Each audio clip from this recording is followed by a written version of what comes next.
여러분, 죄인이 살 길은 죄값을 용서받는 것밖에 없습니다. 아니면 죄값을 지불해야 하지요. 사실 이 죄인은요, 죄를 지은 사람을 죄인이라 그럽니다. 세상에는 죄가 드러나서 죄를 죄인이라 그래서 깜빵에 가는 사람들이 있습니다. 근데 드러나지 않는 죄인가 얼마나 많이 있을까요? 겉으로 드러나는 것뿐만 아니라 우리 하나님은 우리 마음속에 짓는 것도 죄라고 말씀하셨습니다. 그리고 우리 전부 다 우리 감옥 가야 돼요. 우리 정말 다 가야 됩니다. 그럼 우리가 왜 여기 있죠? 들키지 않아서 그런 거예요.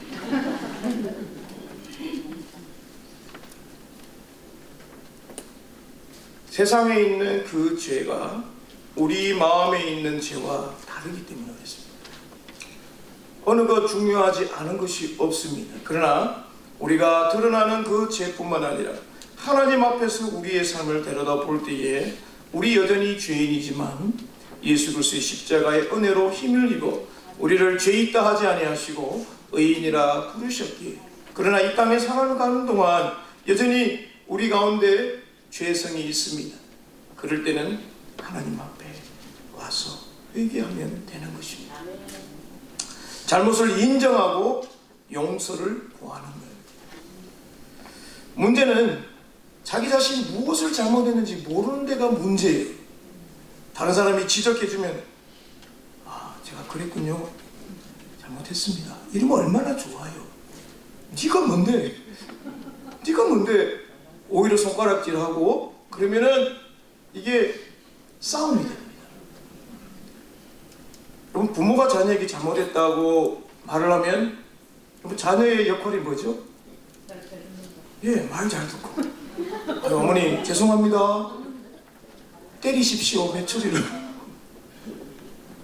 어머니 아버지한테 내가 뭐 잘못했는데 막 대들면은 그런 불효만큼 불효도 없을 것입니다.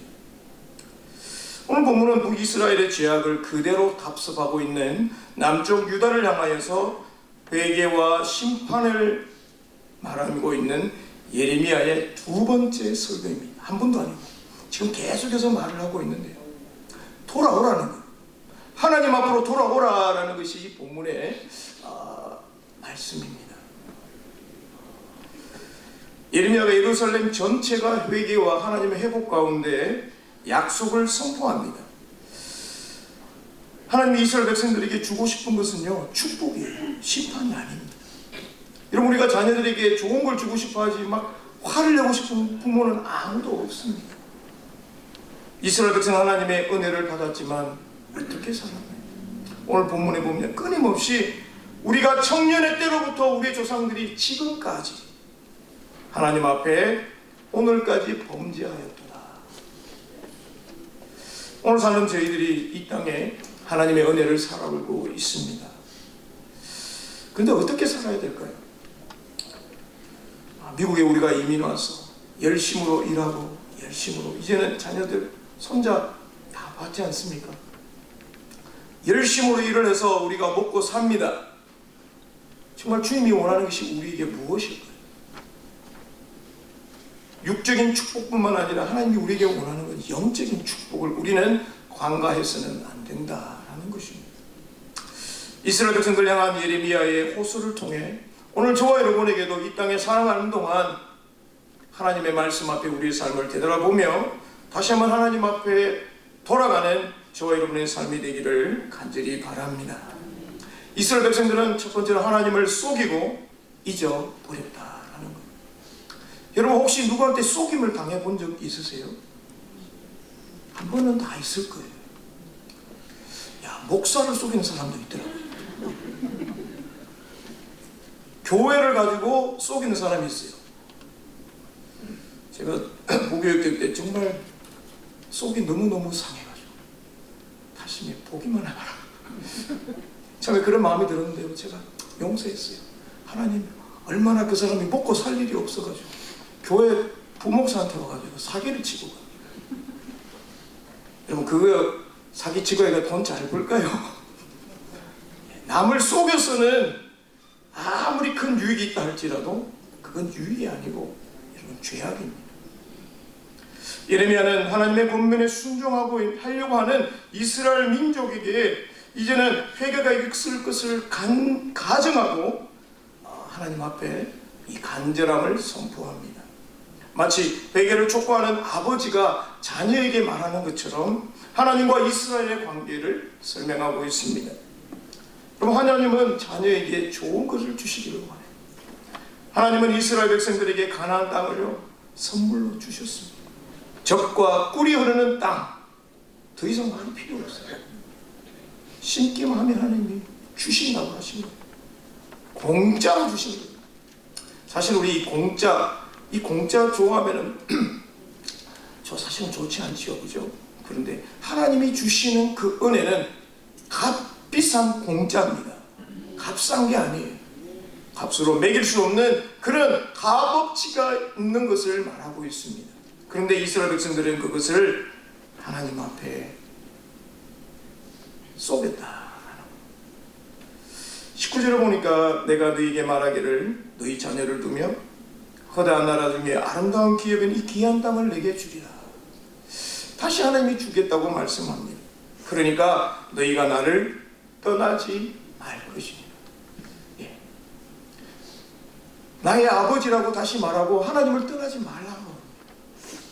하나님 이스라엘 백성들을 상속자로 만들어 주셨어요. 여러분 상속자가 뭔가요? 아버지의 것을 그대로 받는 사람을 상속자라고 합니다. 바로 하나님이 그의 택한 백성들을 향한 하나님의 사랑이 담겨 있는 거예요. 비록 현재는 죄악으로 인해서 그 민족이 고통 가운데 있지만 하나님 아버지께서 반드시 그들을 구원하여 주시고 그들의 땅으로 돌아오게 하시는 아버지의 사랑을 담고 있습니다. 하나님의 약속은 이스라엘 민족을 향하여서 내가 아버지로서 너희와 함께 하겠다는, 반면에 이스라엘 민족은 하나님의 약속인 하나님의 자녀로 살겠다라는 것입니다. 20절에 보니까 그런데 이스라엘 족속아, 자, 이스라엘 민족이 어떻게 됩니까? 마치 아내가 그의 남편을 속이고 떠나감 같이 너희가 확실히 나를 쏘겠다. 여호와의 말씀입니다. 하나님이 예레미야 입을 통하여서 하신 게 뭐냐면 아내가 남편을 속이고 잘못한 것처럼 너희들이 나를 쏘겠다라는 겁니다. 마치 남편에게 정죄를 지키지 않고 떠나간 여인처럼 하나님의 사랑을 완전히 버린 그들을 향하여 하나님은 그들이 무엇이 잘못되었는지를 말씀하고 있습니다. 본 남편을 버리고 다른 남자를 찾아갔던 엄탕한 고멜과 같은 그 하나님을 버렸던 우상 숭배에 빠졌던 그들을 향하여 예레미야는 다시 한번 그들의 심각한 재상과 회개가 필요하다는 것을 말씀해 주고 있습니다. 이스라엘 백성들이 하나님 앞에 가나안 땅을 받았지만 이스라엘 역사의 여러분 흐름을 보시면 북이스라엘은 솔로몬 이후로 보면 하나님을 제대로 섬긴 왕이 없어요. 끊임없이 우상을 섬깁니다. 21절을 보니까 소리가 들리는데요, 헐벗은 산이. 그게 무슨 소리입니까? 이스라엘 백성들이 애곡하고 간구하는 것인데 그 이유가 뭐냐면 그들이 그를 길을 굽게 하고 자기 하나님을 잃어버렸습니다. 이 헐벗은 산은요, 이스라엘 민족이 오늘 읽지 않았지만 2절에 가면 내 눈을 들어 헐벗은 산을 보라. 산은 너를 보라는 거예요. 그곳에 무엇은 곳이냐면 보라 내가 행음을 하지 아니한 곳이 어디느냐. 산마다 이스라엘 민족들이 산당을 지어서 그곳에서 하나님을 섬기지 아니하고 우상을 섬긴 것에 대하여 책망하고 있는 모습입니다. 풍요의 남신이었던 바알과 다신의 여신이었던 이 아세라를 섬기는 그들이 행했던 오랫동안 해왔던 일들을 지금 지적하고 있는 모습입니다. 그러다가도요, 나라의 가뭄과 기근이 오면 그때 또 하나님을 찾습니다. 산당에 갔다가 하나님을 또 찾습니다. 근데 하나님은요 그걸 보고요 가증하다. 진심으로 하나님을 찾는 게 아니라는 거예요. 잠시요 피가 좀 오게 해달라고 하나님한테 기도하라. 진정한 회개가 아니라는 거예요. 상담은 그대로 두고요 또 돌아서서 하나님 앞에 우상을 섬기고 있는 것을 박살내야 되는데 버리지 않고 그대로 둡니다.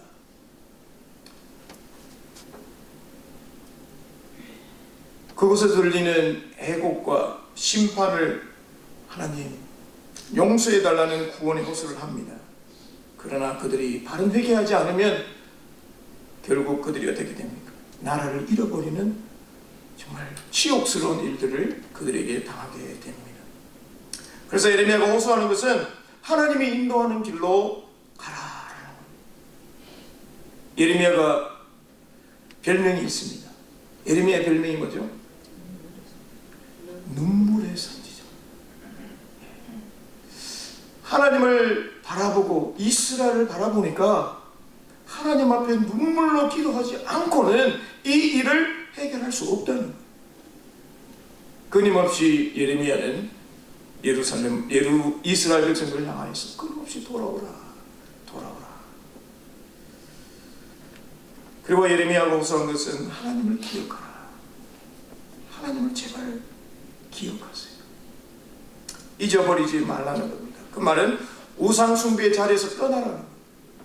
하나님 앞으로 돌아오라라는 겁니다. 하나님 앞에 다시 한번 예배의 자로 서기를 원한다라는 겁니다. 하나님이 자기 백성에게 베푸신 은혜는 뭘까요? 가장 합당하고 선한 것입니다. 하나님이 우리에게 축복하기 위해 이스라엘 민족이 여러분 약속한 게 뭔가요? 요소를 통해서 하나님의 말씀을 순종하고 그대로 하면 하나님이 수천 대까지 복을 주신다고 하셨어요. 하나님을 아버지라고 하고 떠나지 말라고 했지만 이스라엘은 하나님을 속였어요. 여러분 눈 가리고 뭐라 그러죠? 여러분 눈을 살짝 가려도 돼요. 요거는 가릴 수 있지만 여러분 모든 것은 가릴 수 없습니다. 하나님을 잠깐 눈 감고 속였어요. 그러나 여러분 요거는 잠깐 속일 수 있지만 영원히 속일 수는 없다라는 겁니다. 하나님이 원하시는 건 정말 간단한 거예요. 나를 하나님 아버지 됨을 인정해달라라는 거예요. 하나님 아버지의 인정, 아까 우리 창했죠. 주님은 나의 왕이시다. 주인이시다. 하나님은 그거 원하는 거예요. 바라긴 저와 여러분이 무엇보다도 하나님을 속이는 것이 아니라 하나님 앞에 정직한 마음으로 서기를 간절히 바랍니다. 두 번째로 예레미야가 우리에게 가르쳐주는 것은 하나님을 통하여서 하나님 앞에 진실한 참다운 회개를 하나님은 원하시고 있습니다. 그냥 말로만 잘못했다가 아니라 여러분 회개는 턴어라운드 하는 거예요. 가는 길에서 돌아서는 겁니다. 하나님 우리에게 주어진 인생의 삶의 타겟이 있는데 그 타겟이 벗어난 것이 죄라는 겁니다. 하나님 우리의 길을 분명히 말씀해 주셨는데 그 길 외에 다른 길로 가는 것이 죄라는 것입니다. 우리 한국 선수들 중에 양궁을 참 잘합니다. 세계 사람들이 깜짝 놀랍니다. 올림픽을 한번 보십시오. 그 큰 소리 나고 막 훈련 어떻게 하는지 아시죠? 운동장에 사람들을 막 모아가지고 소리를 막 지르게 합니다. 그런데도 연습을 합니다. 네. 그 10점 중간에 탁 꽂혔을 때 여러분 그걸 하면 얼마나 연습? 화살이 똑바로 가는 게 아니더라고요. 어떻게 가는지 알죠? 물결 치면서 이렇게 가가지고 탁 꼽히더라고요. 거리가 뭐니까 이게 똑바로 안 돼요. 그래서 약간 위로 쏘더라고요. 여러분 그걸 막 타겟에 넣기 위해서 얼마나 연습하겠습니까? 하나님이 우리에게 원하시는, 주님이 원하시는 그 길로 우리에게 가기를 원하시고 있습니다. 하나님은 어떤 경우에도 택하신 백성을 절대로 포기하지 않습니다. 우리 인간은요 포기해요. 그만 됐다 그만해라. 포기할 때가 참 많습니다. 하나님은 택하신 백성 포기하지 않습니다. 포기했더라면요 이스라엘 벌써 없어졌어요. 역사에 나타나지도 않습니다. 그러나 하나님은 그 아브라함에게 약속했던 그 약속, 이삭과 야곱에게 하셨던 그 약속, 요수에게 약속하셨던 그 약속, 사람은 어기지만 하나님은 어기지 않습니다. 택하신 자녀를 향한 하나님의 사랑은 그 무엇과도 끊을 수 없다라는 겁니다. 하나님이 요구하시는 것은 하나님 자신에게로 돌아오는 것이었어요. 22절을 보니까 배역한 자식들아 돌아오라. 여러분, 자녀를 향해서 이런 욕을 하는 부모가 어디 있겠습니까? 그래도 돌아오라 라는 거예요. 나를 배신하고 속이고 도망갔지만 돌아오라. 그 말은 내가 용서하겠다는, 문 열어놓겠다는 겁니다. 집 떠나간 여러분 탕자 부모에게 돌아가시지도 않았는데 돈부터 달라고, 우리 뭐 안아요 있다 이럴 거예요. 안 줍니다. 그러나 하나님은 다 주셨어요. 그가 어떻게 쓸 것까지도 그랑 망탕하고 돌아온다 할지라도 아버지는 문 열어놓고 기다립니다. 왜 그럴까요? 내 자식이기 때문에 그렇습니다. 너희의 배역함을 고치리라. 돌아오라. 참 돌아가는 게 여러분 쉬울 것 같아요? 어려울 것 같아요? 예? 어렵죠. 그런데 그건 내 생각이에요. 그죠? 아버지 마음을 한번 생각해 보세요. 아버지는 같이 있기를 원하시고요, 같이 밥 먹기를 원하죠. 같이 이야기를 원합니다. 우리가 이민 와서 살면서 부모와 형제간에 참 돌아가신 분도 계시고, 참 우리 대화하는 게 얼마나 많으세요? 많지 않습니다. 미국에 살아도 형제간에요 1년에 한 번 볼까 말까 해요. 자녀들 한번 보세요. 멀리 돈 벌어 가보세요. 1년에 한 번 봅니다. 물론 전화로 통화하지요. 중요한 것은 이 관계다. 관계. 바로 하나님께서 이스라엘 백성들에게 원하는 것은 내가 다시 관계를 원한다. 내가 너희 하나님이 되고 너는 나의 백성임을, 자녀임을 인정하며 하나님의 자녀다운 삶을 살기를 원하고 있다라는 겁니다. 이스라엘의 반응은 하나님의 부르심에 반응합니다. 바로 얘기하는 거죠. 하나님이 우리 하나님이십니다. 고백합니다. 하나님은 다 이거 원하는 거예요. 다른 게 아니라 하나님의 하나님 되심을 인정하며 하나님 앞에 나오기를 원하고 있습니다.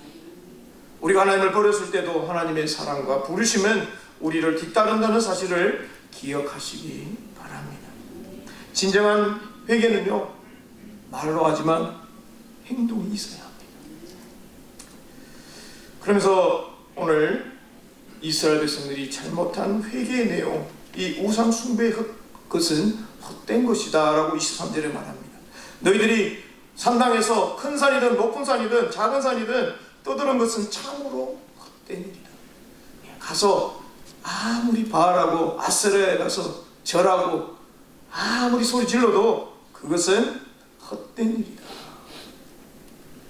이스라엘의 구원은 오직 우리 하나님께만 있다 라고 고백합니다. 여러분, 하나님께 나아가는 것이 바로 구원의 은혜를 경험하는 시간입니다. 여러분, 진정으로 우리 예배 드리는 것, 이것이 바로 사람 중심이 아니라 하나님 중심이어야 한다는 거예요. 여러분, 예배 드리는 것 누구 시간에 맞추는 거죠? 내 시간에 맞추는 거예요? 하나님의 시간에 맞추는 거예요.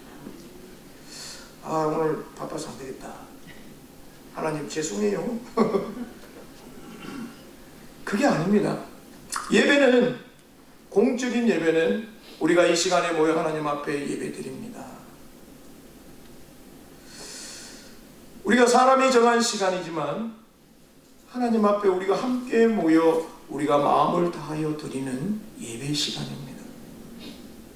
사람의 편함이 아니에요.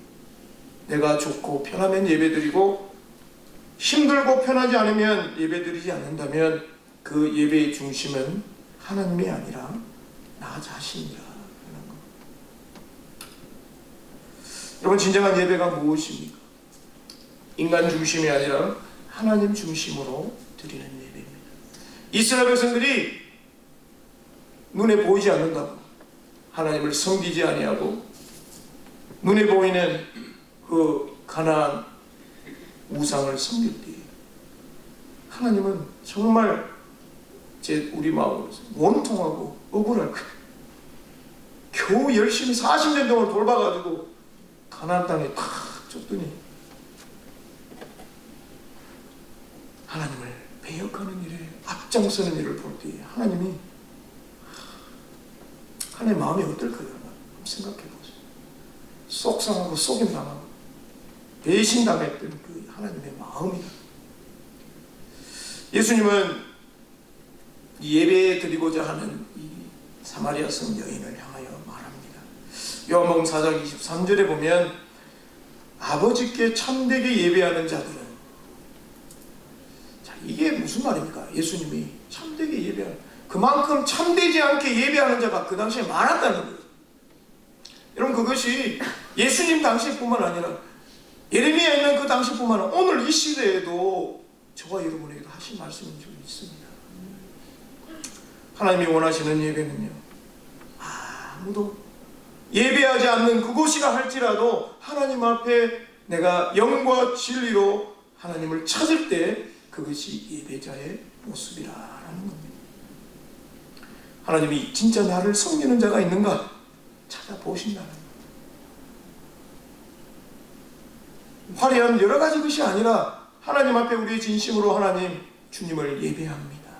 찬양합니다. 기도합니다. 그 예배자의 마음을 주님은 원하시고 있습니다. 우리가 속한 이 올림피아 중앙등록교회에 정말 우리가 회개해야 할 것이 무엇인가? 여러분, 우리가 겉으로는 잘 몰라요. 그러나 하나님은 우리의 속마음을 다 아십니다. 하나님이 원하시는 건요, 다른 게 아니에요.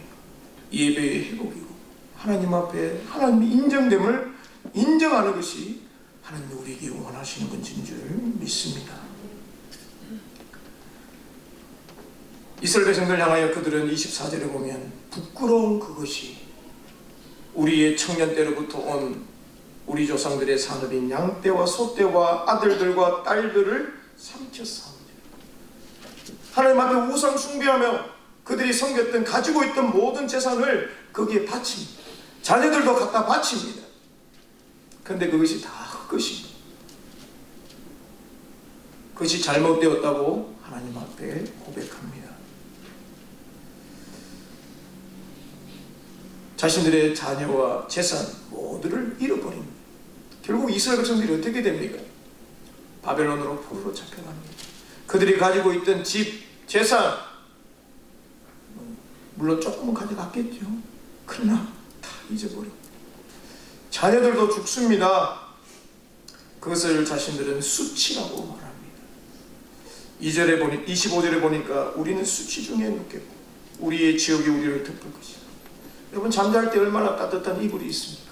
그런데 그들의 인생의 삶을 보니까 모든 것이 수치고 치욕이고 부끄러운 것밖에 없다. 이것이 바로 우리 조상 때부터 지금까지 해온 하나님 앞에 범죄한 것인데 하나님의 말씀에 순종하지 않는 것이다 라는 것이다. 부끄러웠던 삶을 고백하고 있습니다. 여러분, 회개는요, 하나님과의 관계를 여는 열쇠입니다. 그래서 하나님 앞에 회개 자리에 올 때 하나님은요, 관계를 회복시켜 주신다라는 겁니다. 깨닫고 돌이키면요, 실패했던 이 과거도 때론 하나님이 우리를 축복으로 만들어 주실 줄 믿습니다. 사랑하는 성도 여러분, 때로는 우리의 재산이 우상이 될 수 있습니다. 우리의 자녀들이 우리의 우상이 될 수 있어요. 하나님보다 더 사랑하면, 하나님보다 내가 돈을 더 사랑하면 이게 우상이라는 거예요. 하나님보다 우리 자녀들이 자기들 원하는 대로 해주고, 하나님 말씀에 어긋난다면 아니다, 믿음대로 가야 된다. 부모로서, 영적인 리더로서 우리가 해야 되지 않을까요? 늦지 않았어요. 오늘 우리 바꾸면 됩니다. 하나님 앞에 순종하지 못한 것 있으면, 하나님 그렇습니다, 잘못했습니다, 지금이라도, 오늘 이 시간이라도 바꾸겠습니다. 주님이 원하시면은요, 큰 거 원하는 거 아니에요. 너 열심히 일해서 돈 벌어서 많은 것을 하나님이 원하는 게 아니라는 거예요. 하나님이 원하는 거는 내가 조금 부족하고 내가 힘들어도 하나님 앞에 내가 최선을 다해 하나님 앞에 예배자로 쓰고, 하나님 앞에 내가 최선을 다하여서 주님의 자녀로서 선다면, 우리 주님은 내 있는 이 중심을 보고 우리에게 감사하고 기뻐하실 줄 믿습니다. 사랑하는 성도 여러분, 오늘 저와 여러분이 말씀을 통해 지금 하나님이 원하시는 것은 우리에게 벌 주려고 하는 것이 아니라 회복이 있다는 사실을 기억하시고, 하나님 앞에 진실로 회개하시고, 하나님을 경외하는 자에게 복을 내리시며 참된 회복을 베푸시는 분임을 기억하셔서 우리가 남은 인생을 어떻게 살아야 되겠습니까? 하나님 앞에 더 깊은 관계, 더 좋은 관계가 되어야 되지 않겠습니까? 이를 위해서 저도 하나님 앞에 더 열심으로, 정말 성도들에게 좋은 것이 아니라 하나님의 말씀 앞에 잘못되었으면 잘못되었다고 말하고, 다시 한번 하나님 앞에 온 우리 교회 성도들이 하나님 앞에 예배자로 서며 믿음 앞에 설 수 있고 함께 기도하며 나가기를 주님으로 축원합니다.